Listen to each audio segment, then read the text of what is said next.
Hi everyone, welcome back to the VSO Gun Channel. You are watching Gun Groupthink, the segment where we talk about prevailing trends and misinformation in the firearms space. So if you have ideas for future episodes, sound off in the comment section down below. It also helps us defeat the algorithm and keep things going here on the channel since everybody's trying to shadow ban us and push us down.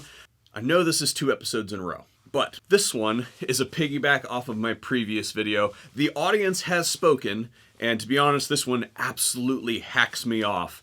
So I have to go after it. Today's topic is women should use revolvers. But before we do, I didn't go out and get a sponsor for today's video because it was very short notice. So I thought that I would use the segment today to talk about 2 ways that you can support us here on the VSO Gun Channel if you like the message that we're trying to spread. First is our crowdfunding pages, Patreon and Subscribestar.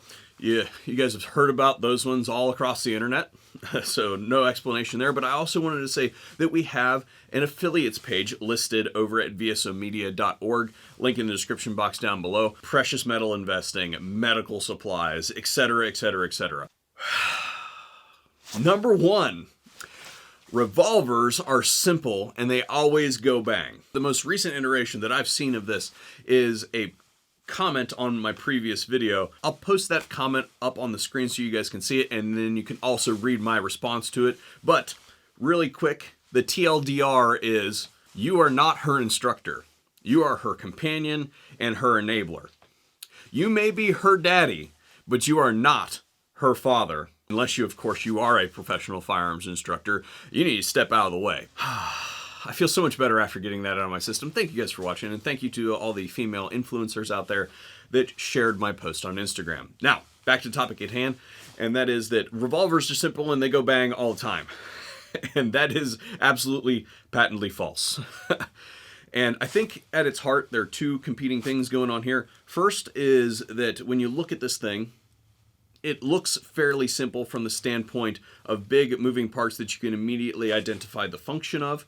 And I think that that tells people, I think it tricks their brain into saying, hey, you know, simple gun. And I think the second thing with that is there's a sense of nostalgia. We haven't used these at a level that we used to in human history, and we have forgotten the problems with them that semi-automatics address. There's a reason that semi-automatic pistols prevailed in the market and have pushed revolvers out to a degree. And chief among those are that when revolvers do malfunction, they really malfunction. There's lots of different types of malfunctions out there. I've not seen them all. This is not an exhaustive list. I'm going to miss some, but these are the ones that I have seen and had to deal with. The first one is the primer displacement malfunction. This one's probably going to be the most common as well as the easiest to clear. However, there are some permutations of this that will require gunsmith level remediation, just throwing that out there. What happens? Round goes off, bullet goes that way. But there's pressure in there, and you'll notice that in this revolver, there is a gap between the frame and the cylinder. There is space for that primer to come out. It can come all the way out, or it can come part of the way out. If it comes all the way out, it can fall down inside the cam here. You get that in there, and it's not going to spin very well. The other thing that can happen is you'll notice that there's a shield. If that primer is part of the way out, it can grind against that metal-on-metal contact and lock the gun up. If a primer falls out in your semi-automatic pistol, usually it ends up clearing itself because it falls down through the magazine well and out the bottom of the gun. The second one I want to talk about is the split case malfunction. You will receive a split case malfunction in some firearm somewhere eventually if you shoot long enough. It's a statistical probability. Think about it. You produce 1 million rounds. If you've got 4.9 precision on that manufacturing process, that's still 100 rounds of manufacturing defect ammunition somewhere, somehow. You're going to get it eventually. But it's worse on a revolver, and let me explain why. How to get it out is either with a rod, but if you need to get that gun back up and running quickly, as in you're using it for self-defense, and you've got a semi-automatic pistol, for instance, you have to generate that extra force, and how you can do that with a semi-automatic pistol, and this may hurt some people, is you find a surface and you smash that slide off of it. You have to get it to unlock position, using the rear sight on something to be able to generate some extra force. Use your belt and rack it off of it. There are ways to get that thing open. This is thin. You can smash that, but you are likely to bend one of the components in here. Either that thin little rod there, somewhere, somehow, or bend this arm from generating that kind of force. That is just simply not an option for a revolver. You will damage your gun if you do that. If one of those cylinders is locked up with a split case, you cannot reload this gun. Next up is the Procession Jam, and I took my jacket off because it was making some noise. But I'm going to take this around, and I'm going to put it in this cylinder. And I'm going to shake it. Listen. That is that round moving like this inside that cylinder. By contrast, if I take this ammunition magazine, it makes no noise. And this is an approximation, so this is not actually what's going on. But this is the most concise that I can do to explain how the math works. I want you to think about this piece of ammunition as two uncoupled masses, and that's obviously not true. But the uncoupled masses that we're going to define are the casing and the projectile. Again, that projectile is crimped into that case, or at least it should be. So that's not actually true. But if you think of it that way, if you impart an equivalent force on both of those components, then the casing is going to accelerate faster than the projectile will. If you've got a revolver, especially a powerful revolver, like a 44 or 454 Casull or something like that, less prevalent in 357s, but it can happen, especially if you've got somebody with reduced grip strength, wink wink, then what can happen is that gun can slingshot, and that casing tends to want to move away from that projectile. You'll notice that this gun's operation is quite dependent on that piece right there being able to spin. And if that projectile processes far enough out to come out of that cylinder, it can impact that barrel, and depending on which direction that cylinder spins, you may not be able to get it open. And if you can't get it open, then you're talking about putting a rod down there and smacking that projectile, imparting force on a live piece of ammunition inside this gun. That is a gunsmithing level remediation right there. Because remember, that cylinder is the chamber as well. And that thing's at full pressure. That is not something that you want to be screwing around with. The last one I want to cover is internal malfunctions. All those internal workings that you saw inside this thing are hidden and locked out from you in this gun. They are located underneath of your plate, which on this gun is on the right side of the gun. Some manufacturers will say that if you take the base plate off, you as the end user, not a certified gunsmith, but you take that off, you void your warranty. When the internals on this thing break, they do break, and they're relatively difficult comparatively to some of the more modular options out there, like these, to fix. And you almost always need to go to a professional to get them fixed. Continuing on, revolvers, in some ways, are actually harder to use than semi-automatic pistols. Generally speaking, revolvers are chambered in heavier calibers than semi-automatic handguns. There are obviously exceptions to that rule. Don't do absolutes. But like the industry standard caliber for a revolver is .357 Magnum. There are heavier calibers out there than that, but that's a relatively heavy recoiling round when compared with the industry standard caliber for a semi-automatic handgun, which is 9x19. That is going to have an impact on the shooter. I don't care who you are.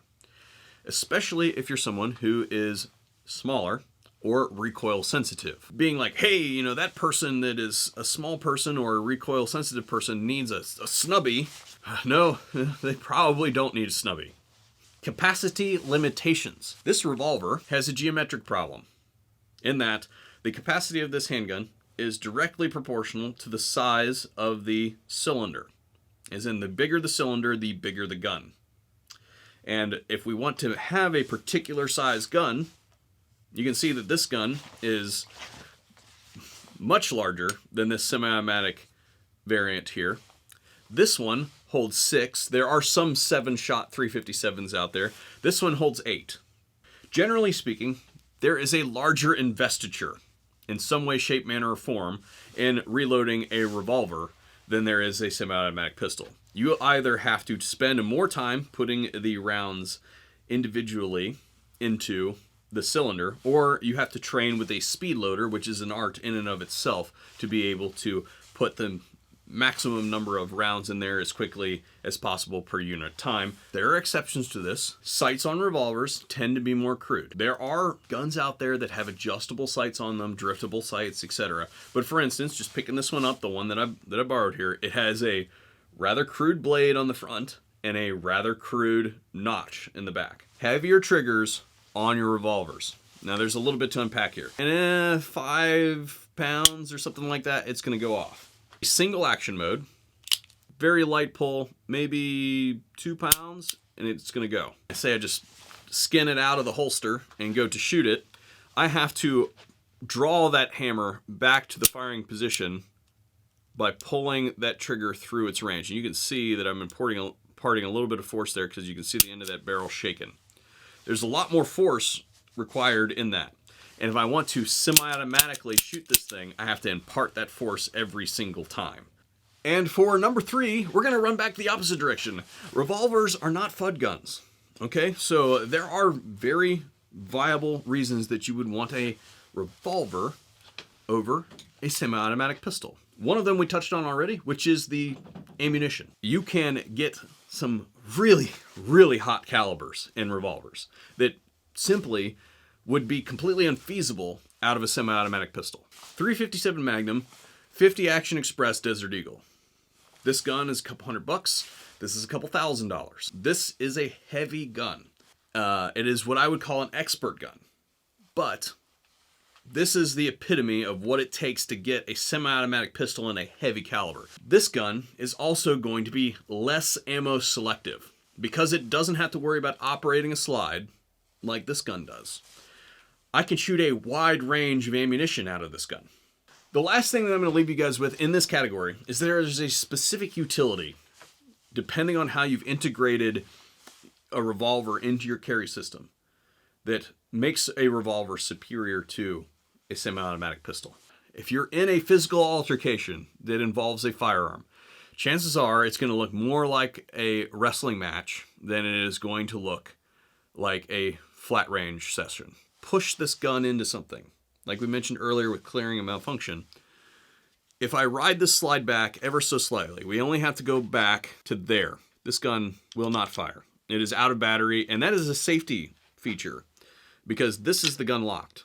Like that little drop there in that barrel is the locking lugs of the pistol that keeps it from blowing up in your face when you shoot it. We want that to happen. Press this into something is likely not to fire. That, boys and girls, is not a problem with a revolver. In fact, I'm going to leave you with some words from Clint Smith on this one. He has forgotten more about revolvers than I think this collective audience probably ever knew. And if it's a revolver, I intentionally put it against them because the wound channel is 1/3 to 1/4 more dynamic. Now you will have to take a shower because there's going to be overspray. Now you know how to hold it. Tightly. Yeah. All right. That's not nearly as bad as I thought it would be. We had him all psyched out. Yeah. We thought he was gonna. I'm thinking it's gonna shoot up over my head. Yeah, he was dug in. Yeah, he was.